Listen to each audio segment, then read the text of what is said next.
To our YouTube channel Kalyani education. आज के इस वीडियो में हम हिंदी कक्षा 10 के पाठ 2 वात्सल्य भाव, जिसका पहला पद्य खंड है कवितावली, जो कि रचा गया है तुलसीदास जी के द्वारा। आज के इस वीडियो में सबसे पहले हम तुलसीदास जी का जीवन परिचय देखेंगे। उसके बाद हम पद्य खंड की व्याख्या करेंगे, वो भी शब्दार्थ, प्रसंग व संदर्भ सहित। विशेष भी इसमें सम्मिलित होगा। चलिए शुरू करते हैं। ये है भगवान श्री राम, जिनका वर्णन तुलसीदास जी ने इस पाठ में किया है। तुलसीदास जी का जीवन परिचय कुछ इस प्रकार है कि ये भक्ति काल के प्रतिनिधि कवि थे और इनका जन्म जो था विषम परिस्थितियों में हुआ था। इनकी माताजी थी हुलसी तथा पिताजी थे आत्माराम दुबे। इनका जन्म उत्तर प्रदेश के राजापुर ग्राम में श्रावण शुक्ल सप्तमी 1589 संवत में माना जाता है। अशुभ मूल नक्षत्र में इनका जन्म हुआ था, जिसके कारण इनके माता पिता ने इन्हें त्याग दिया था। रामचरितमानस, कवितावली, दोहावली, गीतावली, विनय पत्रिका, जानकी मंगल, पार्वती मंगल, रामलला, नहचू इनके प्रामाणिक ग्रंथ हैं। आचार्य रामचंद्र शुक्ल जो है, उन्होंने इनकी विशेषताओं में बताया है कि जीवन गाथा के कवि हैं।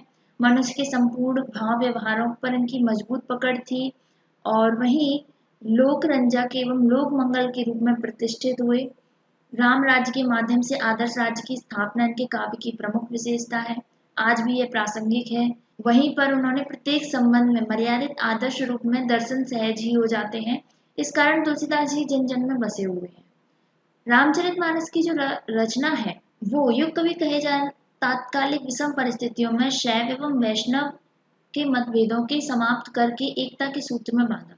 जो शैव धर्म यानी शिव को मानने वाले और वैष्णव धर्म विष्णु को मानने वाले लोगों के बीच में जो विषमताएं थी, उनको समाप्त करने के बाद रामचरितमानस ने उन दोनों को एकता के सूत्र में बांधा और वहीं ये लोकमानस में कर्तव्य बोध की प्रेरणा की नवीन उत्पन्न की, यानी लोगों को कर्तव्य के प्रति भी जागरूक किया।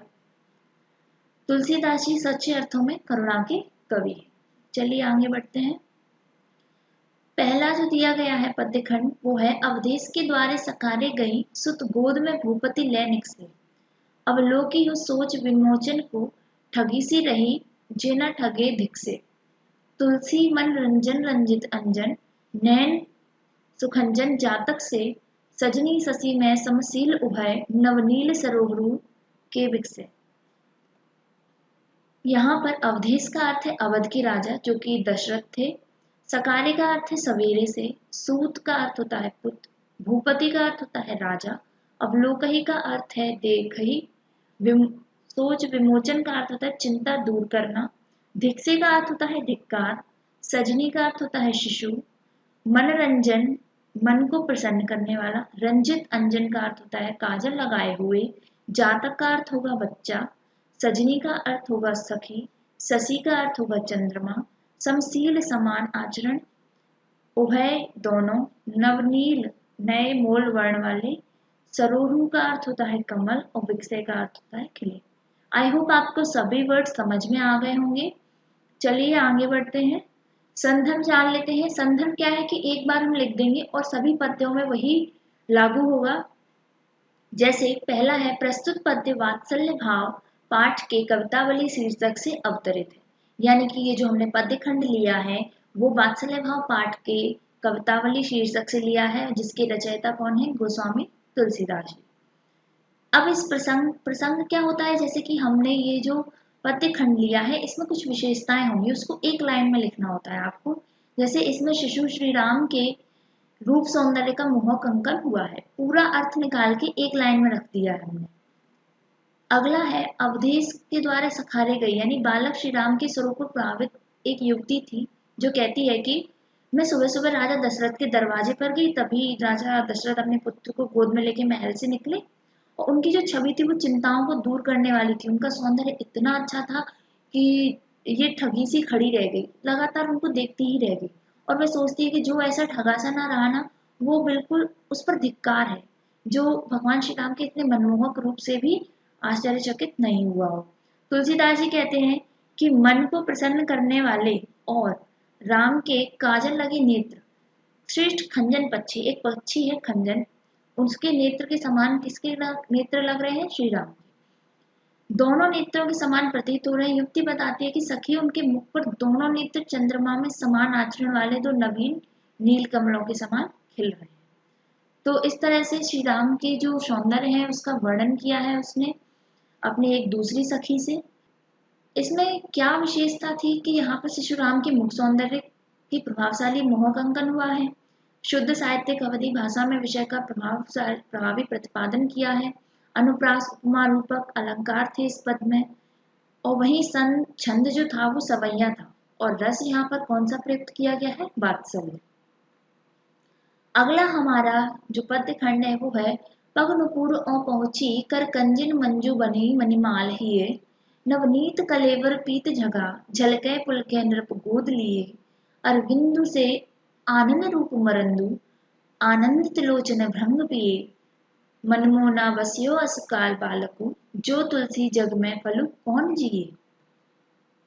इसके शब्दार्थ जानते हैं। पग का अर्थ होता है पैर, नुपुर का अर्थ होता है घुंघरू, कर कंजन का अर्थ होता है कमल रूपी हाथ, मंजू का अर्थ होता है सुंदर, मणिमाल का अर्थ होता है मणियों की माला, हिये का अर्थ होगा हृदय, नवनील का अर्थ होता है नवीन नीला, कलेवर का अर्थ होता है शरीर, पीत का अर्थ होता है पीला, झंगा का अर्थ होता है झंगला जो बच्चों को जो कुर्ता पहनाते हैं वो, आनंद का अर्थ होता है मुख, मरंदु का अर्थ होता है मरकंद या पराग, लोचन का अर्थ होगा नेत्र, भंग का अर्थ होगा भौरा, और अस का अर्थ होगा इस प्रकार। संदर्भ हम पहले जैसे ही लिखेंगे। प्रसंग यहाँ अगर हम एक लाइन में कहें तो यहाँ पर जो शिशु श्री राम है उनके सौंदर्य का विस्तृत और प्रभावपूर्ण अंकन हुआ है। जैसे पिछले वाले में हमने उनका मुखमंडल का अंकन किया था, और यहाँ पर तुलसीदास जी ने इनके संपूर्ण सौंदर्य का अंकन किया। जैसे पग नुपुर और पहुंची कर कंजिन मंजू बनी मणिमाल हिये, शिशु श्री राम के पैरों में घुंघरू, कमल रूपी हाथों में सुंदर पहुंची तथा हृदय पर मणियों की माला सुशोभित है। उनके नीले कमल के समान जो कांतिवान शरीर है उस पर पीला झंगला आवा झलक रही है, यानी नवनीत कलेवर पीत झंगला झंगा झलके पुलके नृप गोद लिए। इस प्रकार के सुंदर बालक के जो सौंदर्य रूप को देखकर गोद में लेने वाले राजा जो हैं यानी उनके पिता दशरथ, वो रोमांचित होकर प्रसन्न हो जाते हैं।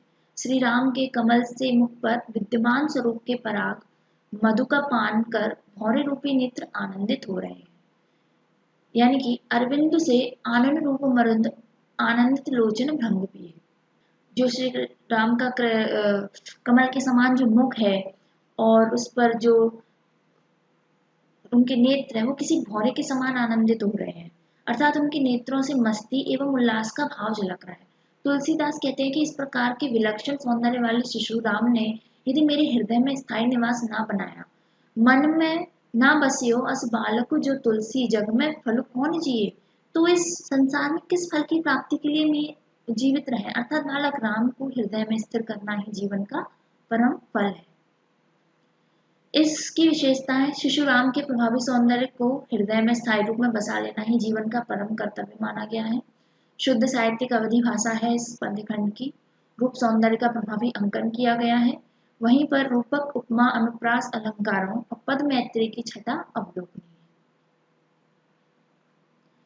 अगला है तन की दुत श्याम सरोरु लोचन कंज की मंजुलताई हरय अति सुंदर सोहत धूरी बरे छवि भूरी आंगन की दुरि धरे दमके दतियां दुति दामिन ज्यों किलके कलबाल विनोद करें अवधेश के बालक चार सदा तुलसी मन मंदिर में बिरह है।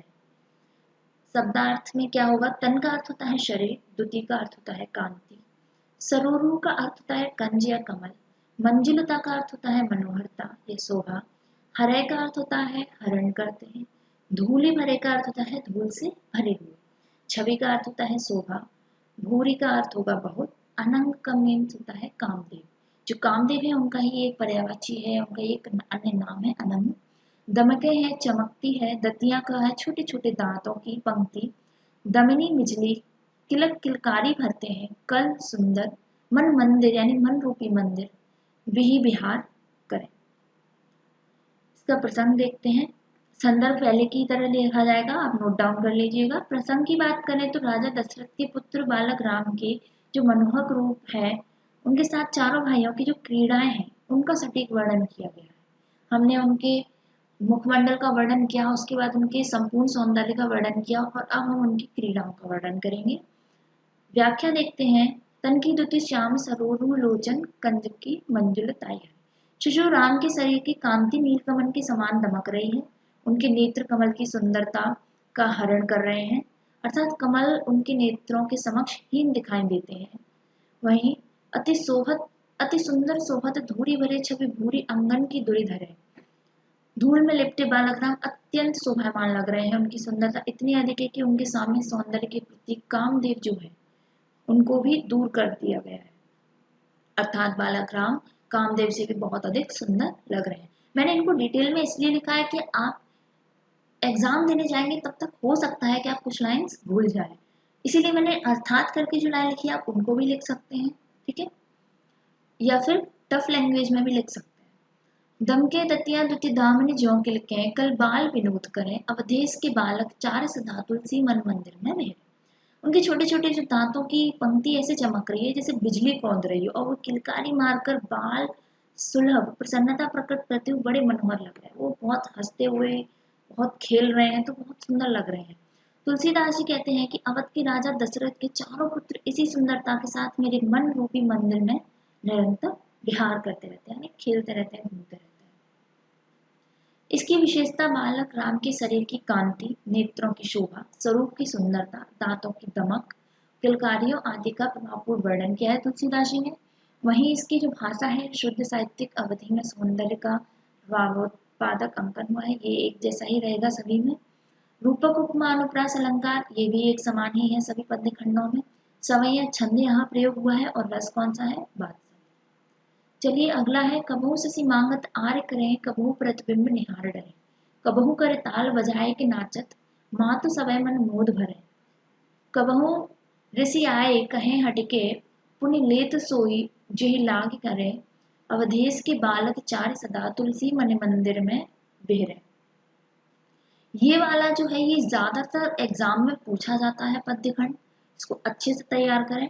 शशि का अर्थ होता है चंद्रमा, आर्य का अर्थ है हट, निहारी का अर्थ है देखकर, करताल का अर्थ है हाथ की ताली, मोद का अर्थ है हर्ष या प्रसन्नता, ऋषियाई का अर्थ है क्रोधित होकर, हटिके जित करके, अरि का अर्थ होगा अड़ जाना, और वहीं बिहरे का बिहार करना। संदर्भ हम पूर्ववत ही रखेंगे।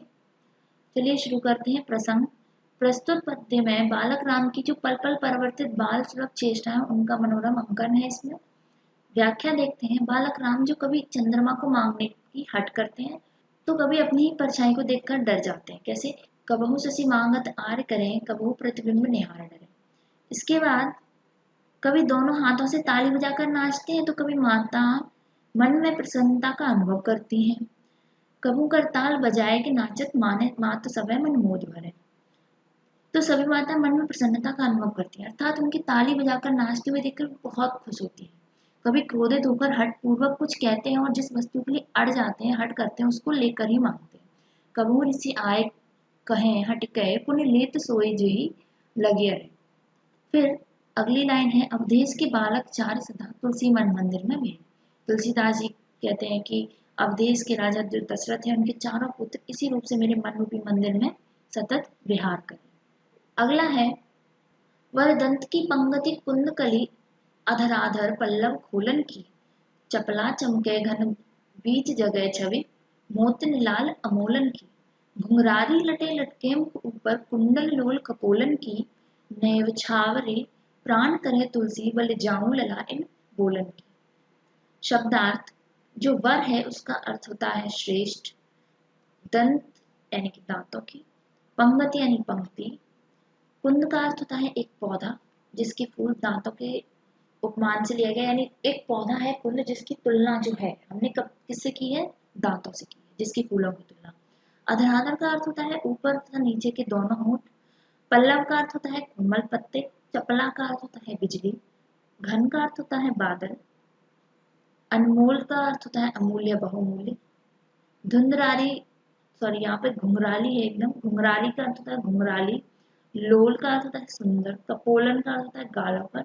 न्यौछावरी का अर्थ होगा न्यौछावर, और बलिहारी का अर्थ होगा बलिहारी। लला लाल पुत्र का से है इसका संबंध। इसका संदर्भ भी पूर्ववर्ती रहेगा और प्रसंग इस पद्य में बालक राम के रूप सौंदर्य का मनमोहक वर्णन किया गया है। चलिए व्याख्या देख लेते हैं। जो बालक श्री राम है उनके दांतों की श्रेष्ठ पंक्ति जो है वो कुंद की कली के समान सुंदर है और उनके बोलने पर उनके ऊपर और नीचे के जो दोनों होंठ हैं वो कोमल लाल लाल पत्तों की तरह खुलते हैं। तो वरदंत की पंगति कुंद कली अधराधर पल्लव खोलन की। इसके बाद चपला चमके घन बीच जगह छवि मोतिन लाल अमोलन की। उनके श्याम वर्ण वाले जो वक्ष स्थल है यानी कि उनकी जो वक्ष स्थल है उनका जो सीना है उस पर शोभायमान जो बहुमूल्य मोतियों की माला ऐसी लग रही है जैसे बादलों के बीच में बिजली चमक रही हो, इतनी शाइनिंग है। उनके मुख से ऊपर उनके मुख के ऊपर घुंघराली जो लटके हैं, ये धुंधराली नहीं है एक्चुअली घुंघराली है, लटाएं जो लटक रही हैं। उनके गालों पर कानों में पहने हुए कुंडल लटक रहे हैं और श्री राम के तुतलाकर बोलने पर जो तुलसीदास जी अपने प्राण न्यौछावर करते हैं और बार बार उन पर बलिहारी जाते हैं। घुंघरारी लटे लटके मुख पर कुंडल रोल कपोलन की। नौछावरी प्राण करे तुलसी बल जाऊं ललाएं बोलन की। अगर आपको आज का वीडियो पसंद आया है तो चैनल को सब्सक्राइब करना ना भूलें, वीडियो को लाइक ज़रूर करें और अपने दोस्तों में इसको शेयर ज़रूर करें। Thank you so much.